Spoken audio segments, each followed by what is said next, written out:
এই যে উপরে স্ক্রিনে দেখতে পাচ্ছেন, উনি হচ্ছেন চট্টগ্রাম রাঙ্গুনিয়া থানায় 2013 সাল এবং 14 সাল দায়িত্বে ছিলেন ওসি ওয়ালি।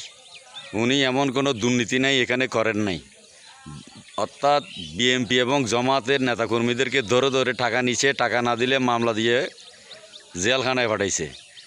আরেকজন আছে, সে হচ্ছে SI সুমন। এই 17 বছরে ফেসিস্টের যতগুলি অফিসার রাঙ্গুনিয়া থানায় ছিল সকলকে নিয়ে আমি বলবো না, এই দুইজন ব্যক্তি বেশি অন্যায় জুলুম অত্যাচার করছে, মানুষকে মামলা হামলা দিয়ে জর্জরিত করেছে। আমি সবার কাছে দৃষ্টি আকর্ষণ করছি, আমি জানি না আমার এই ভিডিওটা যথাযথ কর্তৃপক্ষের কাছে পৌঁছায় কিনা। আমি আশা করব আমার এই ভিডিওটি মাননীয় স্বরাষ্ট্রমন্ত্রী সালাউদ্দিন আহমেদের কাছ পর্যন্ত পৌঁছবে।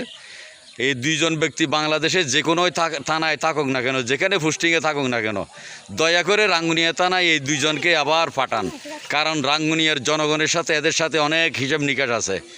ধন্যবাদ।